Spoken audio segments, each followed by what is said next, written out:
ครูบาขลังกองลวงดังบาติกสดสีประเพณีดีงามวัดสะปุงน้อยตำบลม่วงน้อยอำเภอป่าซางจังหวัดลำพูนขอเชิญผู้ใจบุญทุกท่านร่วมทำบุญสุนตานงานใหญ่2 วาระหว่างวันศุกร์ที่26และวันเสาร์ที่27พฤษภาคม2566โดยมีกำหนดการดังต่อไปนี้วันศุกร์ที่26พฤษภาคม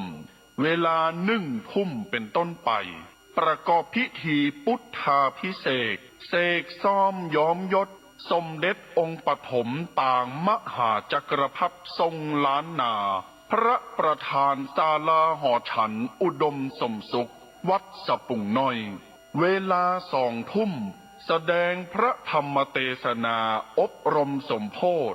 องค์พระประธานศาลาหอฉันอุดมสมสุขสมเด็จองค์ปฐมปางมหาจักรพรรดิล้านนาวันเสาร์ที่27พฤษภาคม2566เวลาตี 5ประกอบพิธีเบิกพระเนตรหรือไข่ตาพระเจ้าพระประธานศาลาหอฉันอุดมสมสุขท่านได้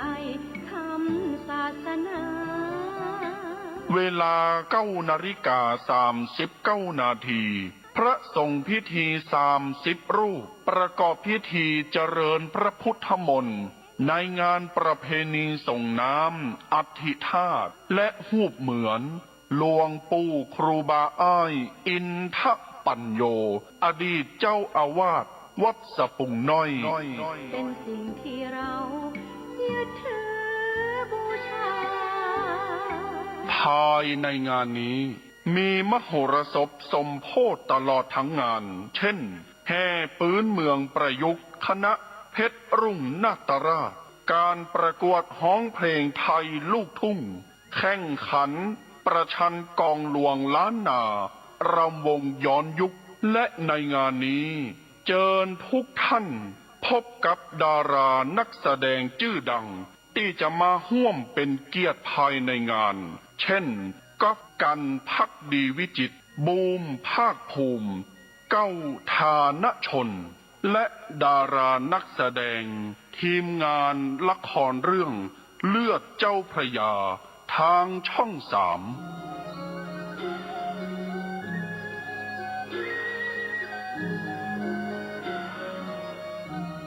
ติดต่อสอบถามร่วมทำบุญได้ที่พระสมุกฤตนิธิทัศน์เจ้าอาวาสวัดสะปุงน้อย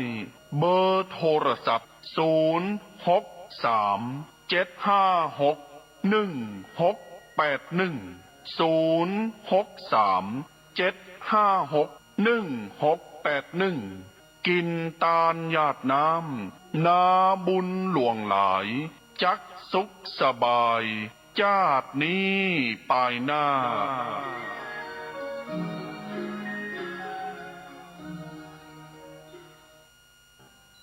มูลนิธิครูบาศรีวิชัยจังหวัดเชียงใหม่ขอเชิญชวนชายไทยผู้มีจิตเลื่อมใสในพระพุทธศาสนาและมีความศรัทธาในปฏิปทาและบารมีธรรมของครูบาเจ้าศรีวิชัยจำนวน9 คนที่มีคุณสมบัติคือมีอายุ20 ปีบริบูรณ์ขึ้นไปและบ่เกิน45 ปีบ่เคยอุปสมบทเป็นพระภิกษุมาก่อนบ่มีประวัติด้านอาชญากรรมบ่มีรอยสักบนร่างกายสามารถเข้าฝึกท่องจำคำขออุปสมบทได้ตามนัดหมายเพื่อเข้าอุปสมบทเนื่องในวันคล้ายวันถือกำเนิดของครูบาเจ้าศรีวิชัยตั้งแต่วันอาทิตย์ที่11ถึงวันจันทร์ที่19มิถุนายนพุทธศักราช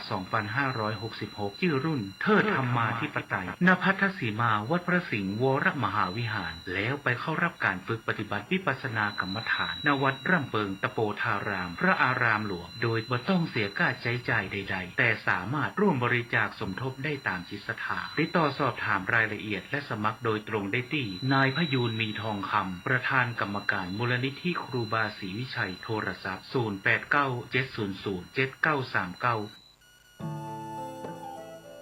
0897007939 ท่านกำลังติดตามรับฟังสถานีวิทยุกระจายเสียงพระพุทธศาสนาแห่งชาติและสังคม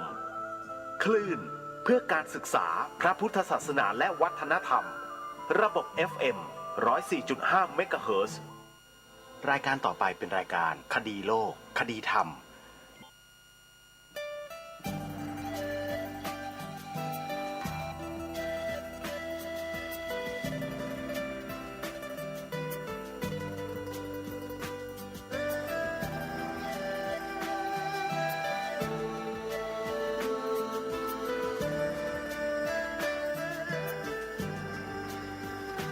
กล้าคิดก็ต้องกล้าทำอย่ากลัวถ้าทำความดีเร่งศึกษาปัญหาให้ทันท่วงทีเมืองไทยจะพัฒนากว่านี้รายการดีคดีโลกคดีธรรมขอรำพันบรรยายความคิดเครื่องหมายแห่งสีทั้งสามงามถนัดขาวคือบริสุทธิ์สีสวัสดิ์หมายพระไตรรัตน์และธรรมะคุ้มจิตไทยแดงคือโลหิตเราใสซึ่งยอมสละได้เพื่อรักษาชาติศาสนาน้ำเงินคือสีโสภาอันจอมประชาถ้าโปรดเป็นของส่วนองค์จากริ้วเข้าเป็นไตรรงค์จึงเป็นสีธงที่รักแห่งเราชาวไทยทหารอวตารนำไป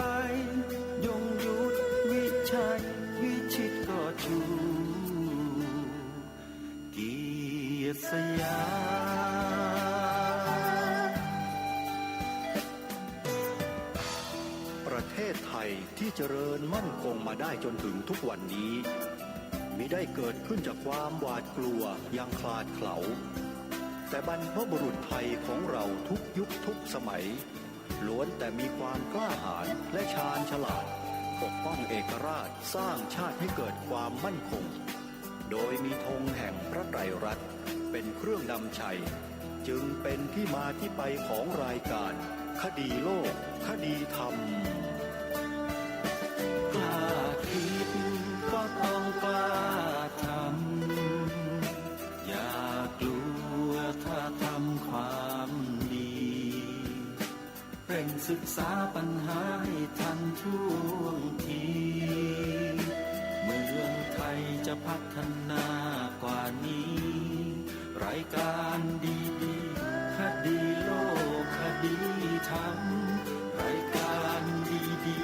คดีโลกคดีธรรม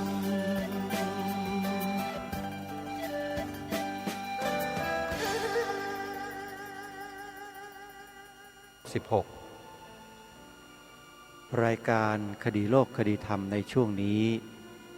กำลังนำเสนอบทพระราชนิพนธ์เทศนาเสือป่าเพื่อให้บรรดาท่านผู้ฟังที่มีความสนใจได้ทำการสดับรับฟังศึกษาเรียนรู้พิจารณาในสิ่งที่องค์พระบาทสมเด็จพระมงกุฎเกล้าเจ้าอยู่หัวได้พระราชทานสิ่งดีๆนี้ไว้ให้แก่พวกเราชาวไทยร่วมกันสำหรับในวันนี้จะเสนอเป็นกันที่12กันนี้เป็นกันที่พระองค์ท่านทรงตั้งใจอีกกันหนึ่งที่จะบอกสิ่งที่เราทั้งหลายเข้าใจผิดกันอยู่นั่นก็คือความดำรงตนอยู่ในธรรมว่ามีความจำเป็นหรือไม่แล้วคนที่เห็นต่างที่เห็นว่าไม่จำเป็นนั้นเป็นคนในลักษณะเช่นใดเพื่อไม่ให้เป็นการเสียเวลาวันนี้ขออัญเชิญบทพระราชนิพนธ์เทศนาเสือป่ากันที่12มานำเสนอต่อท่านผู้ฟังดังต่อไปนี้ การนี้มีชื่อว่าประโยชน์แห่งการอยู่ในธรรมทรงแสดงณวันที่ 24 มีนาคม พระพุทธศักราช 2458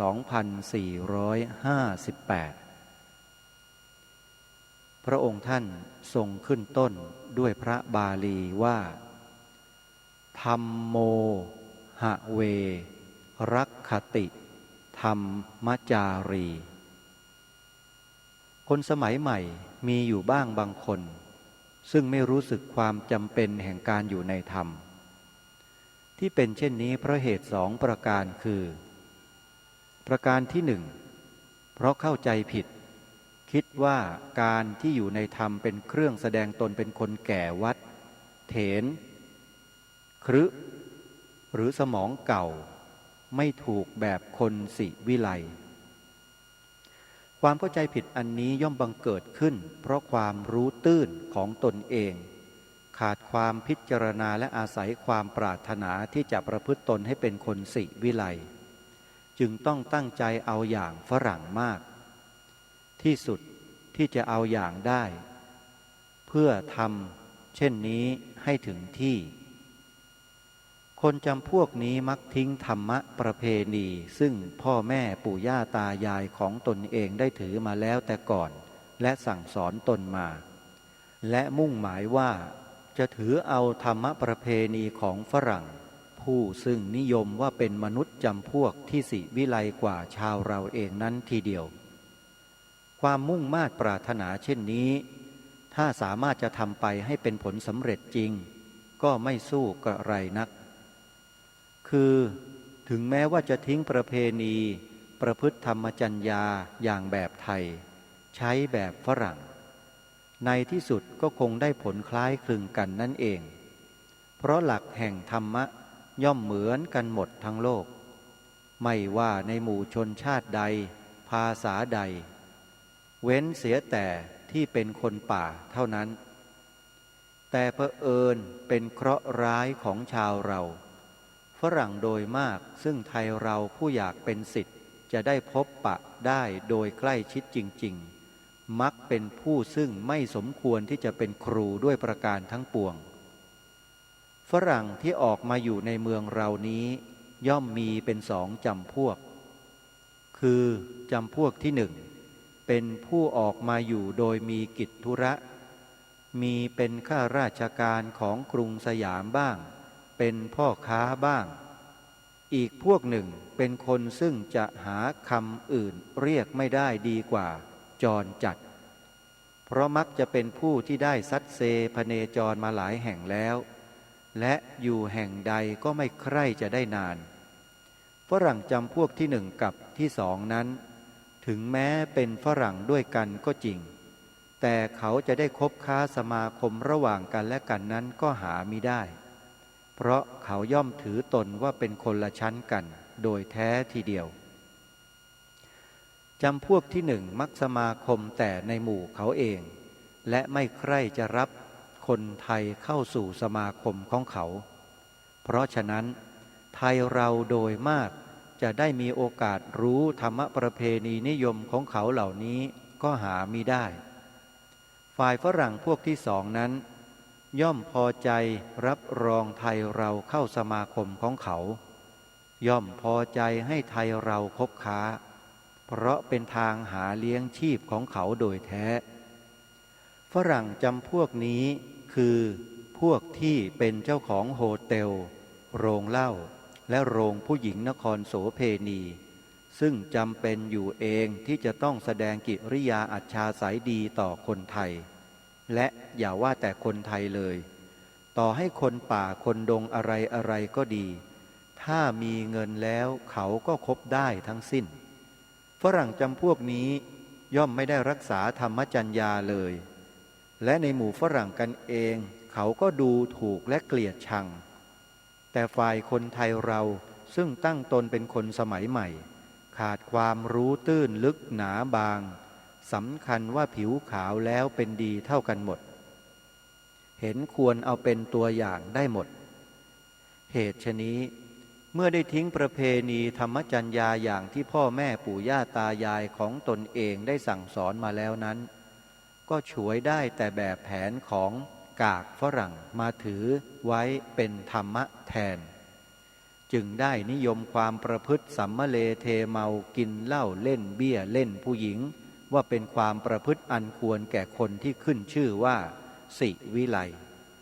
และอาศัยฝรั่งเลวๆเหล่านั้นย่อมใช้การพูดปลิ้นปลอกหลอกหากินอยู่เป็นปกติไทยเราที่มักเสวนากับฝรั่งจำพวกนี้ก็พลอยนิยมการพูดปลิ้นปลอกปดโป้ว่าเป็นของดีและฉลาดไปด้วยตรงกับสุภาษิตที่ว่าคบพาลพาลพาไปหาผิดดังนี้ประการที่สองมีคนอยู่จำพวกหนึ่งซึ่งสำคัญตนว่าเป็นผู้มีสติปัญญารอบรู้อย่างสมัยใหม่และรู้จักไซร้สมองผลแห่งการใช้สมองของคนชนิดนี้ทำให้เขารู้สึกว่าการรักษาศีลธรรมเป็นของที่ไม่สามารถจะกระทำไปได้อีกต่อไปแล้วในสมัยนี้เพราะเหตุว่าศาสนาเป็นสิ่งซึ่งเขาสอนกันมาเมื่อหลายพันปีล่วงมาแล้วและตั้งแต่นั้นมาโลกได้เดินเปลี่ยนแปลงเป็นอันมากแล้วจะคงใช้จรรยาซึ่งเหมาะแก่สมัยโน้นเพื่อเป็นหลักแห่งความประพฤติสำหรับสมัยนี้อย่างไรได้คำพูดเช่นนี้ผู้กล่าวเข้าใจว่าเป็นของใหม่แต่แท้จริงตั้งแต่เมื่อ3,000 ปีมาแล้วก็ได้เคยมีคนกล่าวเช่นนี้อยู่แล้วและได้มีคนกล่าวเช่นนี้เป็นลำดับมาจนถึงการปัจจุบันนี้ทั้งคงยังมีผู้กล่าวเช่นนี้ต่อไปอีกจนถึงสมัยบรรลัยกันลัทธิไม่เชื่อถือในผลแห่งธรรมะนี้ย่อมเป็นลัทธิที่มีผู้นิยมตามมากเพราะเป็นของสะดวกสำหรับผู้ที่ปรารถนาจะตามใจตนเองและนึกถึงตนเองมากกว่าผู้อื่นเพราะฉะนั้นต้องจัดให้เป็นลัทธิแห่งบัณฑิตเก๊เป็นองค์แห่งมิจฉาทิฏฐิความเชื่อผิดโดยแท้อันที่จริงถ้าแม้จะพิจารณาดูให้ถี่ถ้วนแล้วก็คงจะหลีกเลี่ยงความจริงไปไม่ได้เลยกล่าวคือหลักแห่งธรรมะจะย่อมเป็นสิ่งที่เที่ยงแท้อยู่อย่างเดียวในโลกและถึงสิ่งไรๆจะเปลี่ยนแปลงไปหลักแห่งธรรมะจะมีเวลาคร่ำคร่าหรือดับสูญไปนั้นก็หามิได้หลักสำคัญก็มีอยู่อันเดียวที่ตรงว่าอย่าเบียดเบียนซึ่งกันและกันและบรรดาศาสนาทั้งปวงย่อมมีศีลและคำสั่งสอนในทางธรรมจัญญาเพื่อความปรารถนาอันเดียวนี้เองเหมือนกันหมดหากจะแตกต่างกันไปก็แต่ด้วยลัทธิทางสั่งสอนเท่านั้นข้อนี้ย่อมเป็นนิติฐานที่ควรใช้เพื่อพิจารณาปัญหาธรรมะทั้งปวงสิ่งใดซึ่งเมื่อประพฤติไปแล้วจะเป็นผลให้ชนหมู่มากได้รับความเดือดร้อนรำคาญสิ่งนั้นย่อมไม่เป็นธรรมและสิ่งใดซึ่งเมื่อประพฤติไปแล้วจะเป็นผลให้ชนหมู่มากได้รับความสุขและความอยู่ได้โดยสงบสิ่งนั้นย่อมเป็นธรรมคนเราถึงแม้ว่าจะเป็นผู้ที่มีกำลังกายกำลังทรัพย์และกำลังสติปัญญาสามารถเกินกว่าสามัญชนประการใดก็ตามที่จะอยู่โดยลำพังตนไม่ต้องอาศัยความช่วยเหลือของผู้อื่นบ้างเลยนั้นหาได้ไม่อย่างน้อยก็มีบิดามารดาวงศาคณาญาติบุตรภรรยาหรือข้าที่ใช้สอยซึ่งทำให้บังเกิดความจำเป็นที่จะต้องระลึกถึงประโยชน์และความสุขของผู้อื่นบ้างนอกจากตนเองผู้เดียวผู้ที่อยู่ด้วยกันได้ก็ต้องอาศัยความผ่อนผันเพื่อความสะดวกแห่งกันและกันผู้ที่อยู่ด้วยกันได้ก็ต้องอาศัยความผ่อนผันเพื่อความสะดวกแห่งกันและกันและต้องมีความเชื่อใจซึ่งกันและกัน จึงจะคงอยู่ไปด้วยกันโดยอาการอันยั่งยืนได้ ถ้าเมื่อใดขาดเยื่อใยไมตรีแก่กันอย่างที่ว่ามาแล้วนั้นก็ไม่สามารถที่จะอยู่ด้วยกันต่อไปได้แม้แต่สามีภรรยาซึ่งมีเยื่อใยผูกพันกันอยู่ด้วยกามคุณารมณ์สมัครสมภาสกันเมื่อขาดความผ่อนผันแก่กันหรือขาดความไว้วางใจแก่กันแล้วก็ต้องหย่าร้างกันไปดังนี้เห็นได้ว่าการตามใจตนเองผู้เดียวย่อมจะมีแต่ผลร้ายหาผลดีมิได้เลยฐานแห่งไมตรีในระหว่างบุคคลต่อบุคคลก็ดีคณะต่อคณะก็ดีชาติต่อชาติก็ดีย่อมมีอยู่ที่ความไว้วางใจกันนั่นแหละเป็นปฐมถ้าไม่มีความไว้วางใจกันแล้วจะมีความไมตรีต่อกันโดยแท้จริงยั่งยืนไปนั้นหาได้ไม่ก็ความไว้วางใจนั้น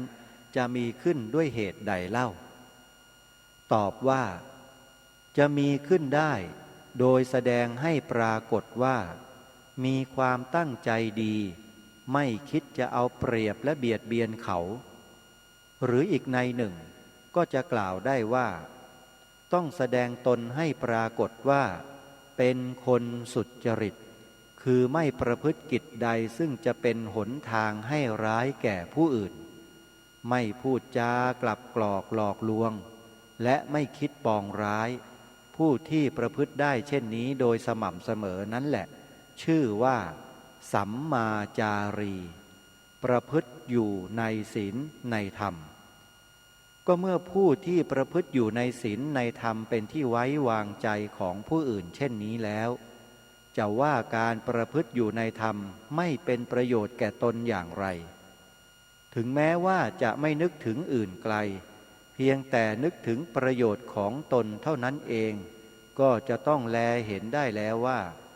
การประพฤติอยู่ในศีลในธรรมเป็นประโยชน์แก่ตนเองเป็นอันมากเพราะเป็นของที่ทำให้ผู้อื่นเขาเชื่อหน้าถือตามีกิจการแผนกใดบ้างหรือที่ความไว้วางใจไม่เป็นสิ่งจำเป็นถ้าพิจารณาดูให้ดีคงจะต้องแลเห็นว่าไม่มีกิจการแผนกใดในโลกที่จะไม่ต้องอาศัยความไว้วางใจของผู้อื่นเช่นในการค้าขายผู้ค้าขายคนใดที่ใช้วิธีเอาเปรียบผู้ซื้อหรือลวงล่อช่อโกงต่างๆถึงแม้ว่าจะค้าขายมีกำไรก็ได้แค่ชั่วแล่นหนึ่งเท่านั้นเพราะเมื่อใดเขาจับได้เสียแล้วก็ย่อมจะไม่มีผู้ใดทำการค้าขายด้วยอีกและเมื่อเป็นเช่นนี้แล้วถึงแม้ว่าจะไม่ถึงแก่ความพินาศฉิบหายล่มจมไปทีเดียวก็คงจะต้องตั้งต้นภาคเพียรหาทางค้าขายอย่างอื่นหรือไปค้าขายในที่อื่นอีกซึ่งนับว่าเสียประโยชน์และเสียเวลาเป็นอันมากในการที่จะต้องตั้งหนึ่งใหม่เช่นนั้นถ้าได้เริ่มใช้วิธีค้าขายโดยสุจริตและคงดำเนินไปโดยทางสุจริตแล้วก็ย่อมจะได้รับความไว้วางใจแห่งผู้ซื้อหรือผู้ทำการร่วมตลาดย่อมมีหนทางที่สามารถจะตั้งตนอยู่โดยมั่นคงได้และถึงแม้ว่าจะไม่ได้เงินทองมากมายโดยรวดเร็วเท่าทางลวงล่อช่อโกงก็ดีแต่กำไรย่อมจะมีมาเสมอไม่ขาดเปรียบเหมือนน้ำซึ่งไหลแม้แต่ทีละหยาดถ้าไหลเสมอ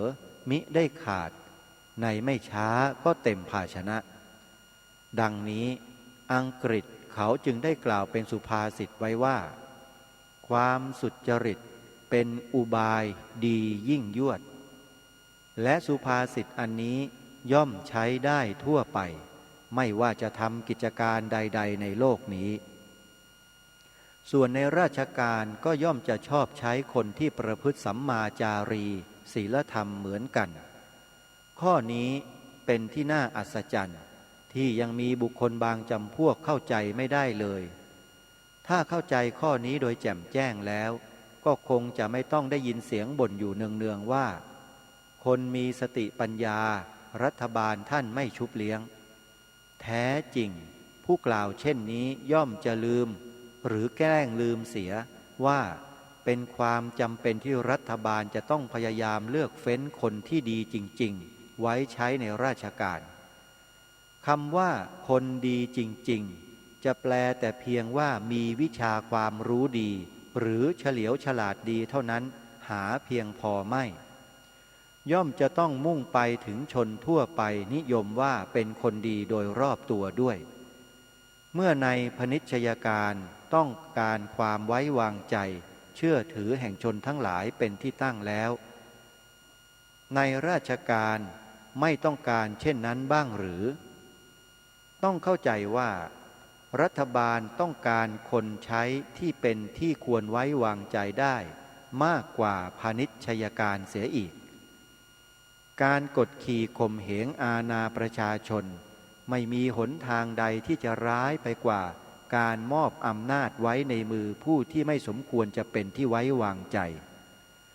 คนถึงจะมีวิชาเป็นบัณฑิตแก้วพิเศษปานใดก็ดีถ้าไม่เป็นผู้ที่ประพฤติสัมมาจารีอยู่ด้วยแล้วจะหวังให้ได้ความไว้วางใจแห่งอาณาประชาชนหาได้ไม่เพราะฉะนั้นในราชการจึงปรารถนาบุคคลเช่นนี้น้อยกว่าคนที่มีภูมิความรู้ต่ำแต่ประพฤติตนดีจริงอยู่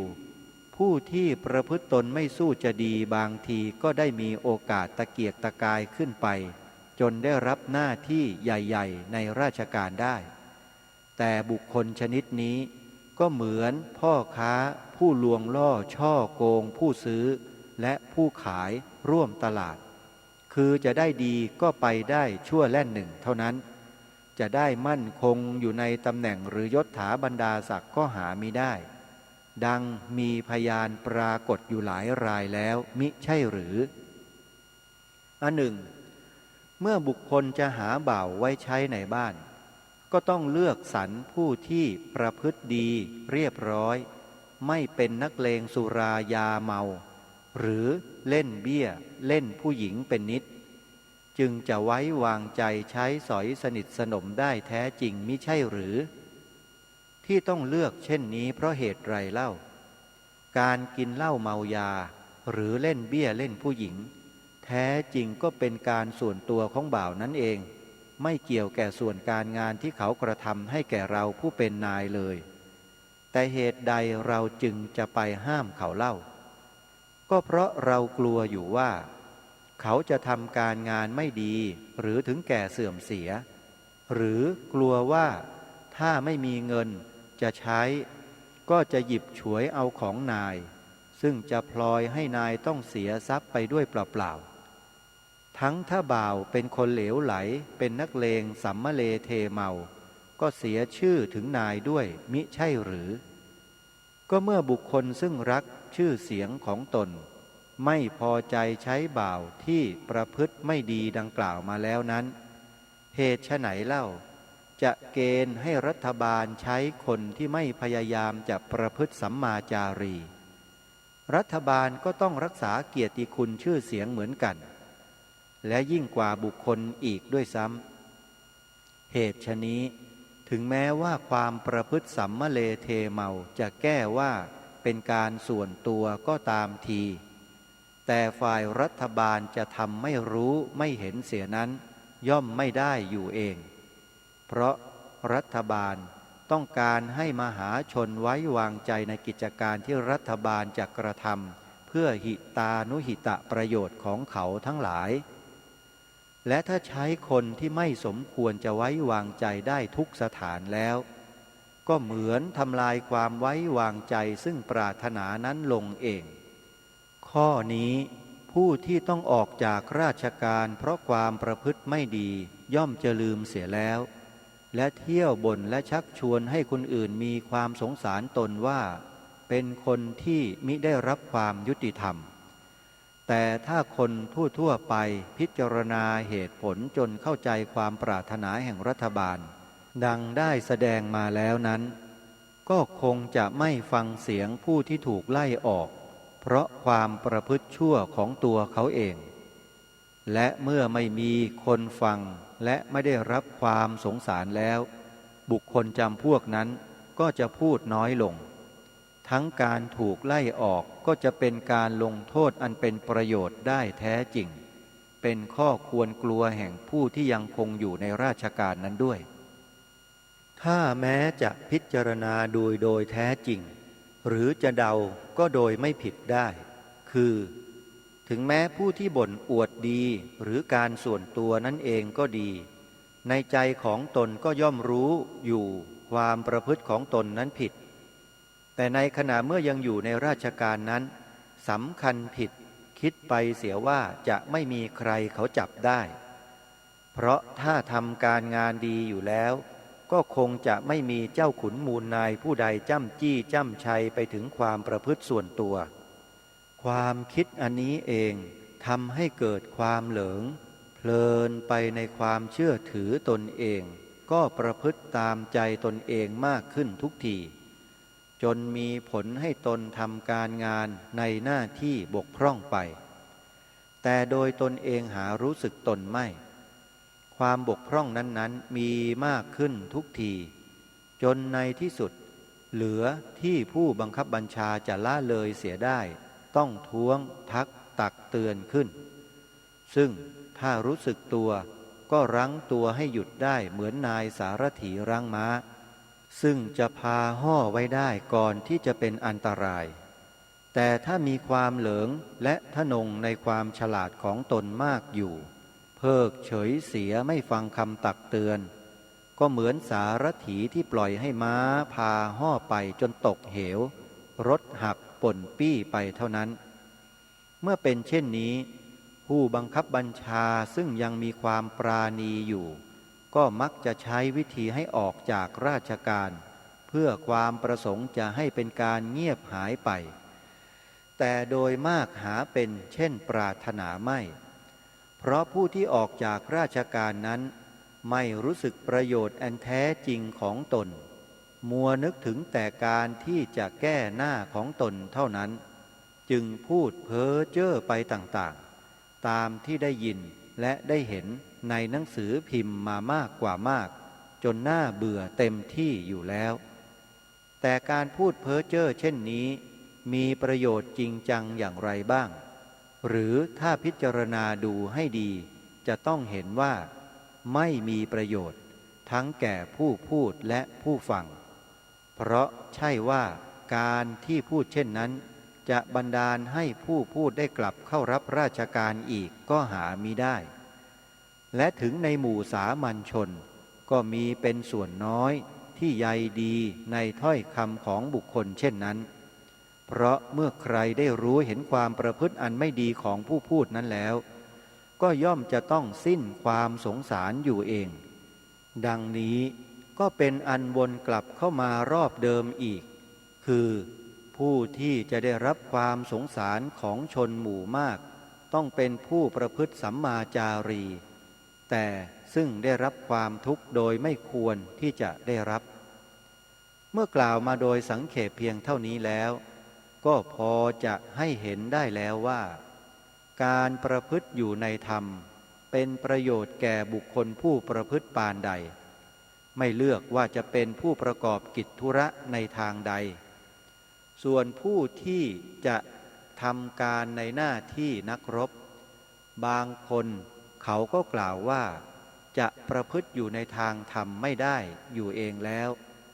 โดยเหตุที่กิจธุระโดยตรงซึ่งจะต้องกระทำก็คือการฆ่าคนซึ่งเป็นของผิดด้วยศีลองค์ที่หนึ่งของพระพุทธศาสนาอยู่แน่แท้แล้วเพราะเหตุฉะนั้นนักรบก็เป็นอันถือศีลไม่ได้อยู่เองแล้วข้อนี้ผู้ที่แลดูพระพุทธศาสนาโดยเผินๆชอบหยิบยกเอามาพูดและชาวเราที่แสดงตนเป็นพุทธศาสนิกชนก็พลอยอกับเขาไปด้วยแท้จริงพระพุทธเจ้าของเราย่อมทรงเข้าพระทัยอยู่ดีว่าการป้องกันชาติบ้านเมืองเป็นความจำเป็นโดยแท้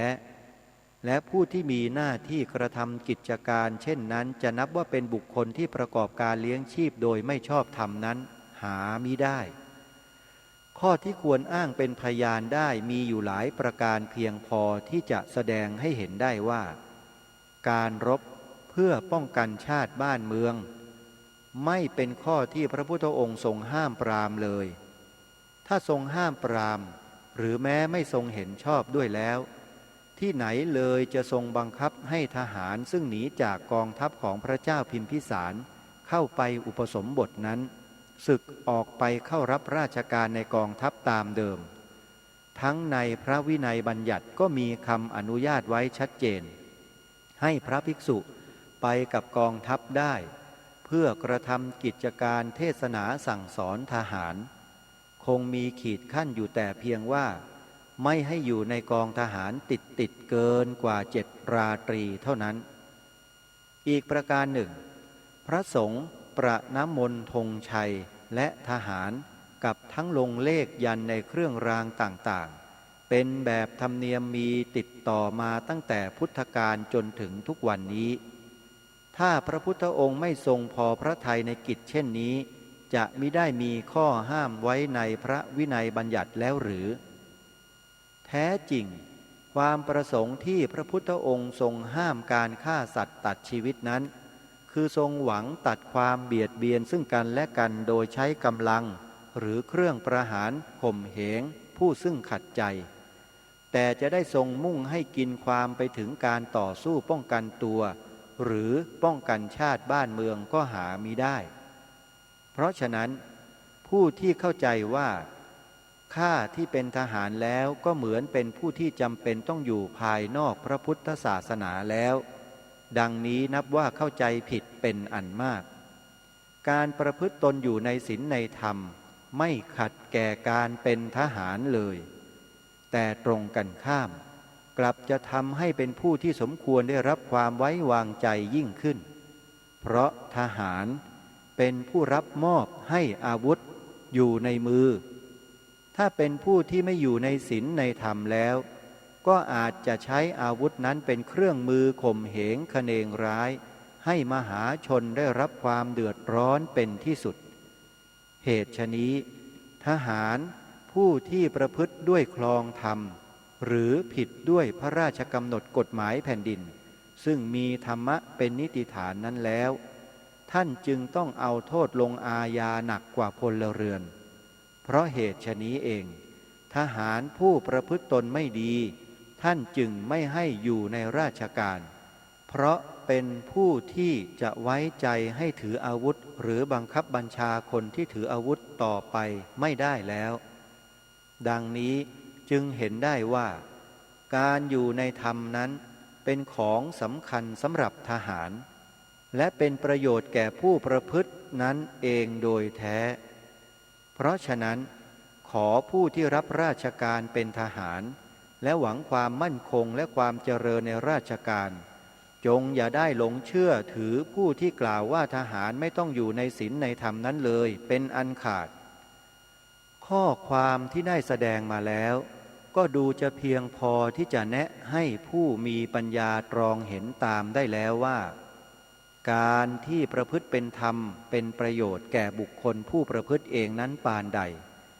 แต่นอกจากผลดีที่พึงมีแก่บุคคลผู้ประพฤติเองย่อมมีผลต่อไปถึงคณะซึ่งบุคคลผู้นั้นเป็นสมาชิกอยู่ด้วยคือประการหนึ่งทำให้สมาชิกต่อสมาชิกได้อยู่ด้วยกันโดยผาสุกไม่ต้องมัวคอยระวังป้องกันภัยซึ่งจะมีมาจากการทำร้ายกันเองอีกประการหนึ่งย่อมทำให้ชื่อเสียงของคณะนั้นดีคือคณะใดมีสมาชิกเป็นคนดีอยู่ทั่วกันคณะนั้นก็ย่อมจะเป็นที่ไว้วางใจแห่งชนต่างคณะซึ่งจะต้องกระทำกิจการติดต่อกันหรือต้องพึ่งพาอาศัยในบางคราวบางสมัยความมีสมาชิกดีมีประโยชน์แก่คณะฉันใดความมีพลเมืองดี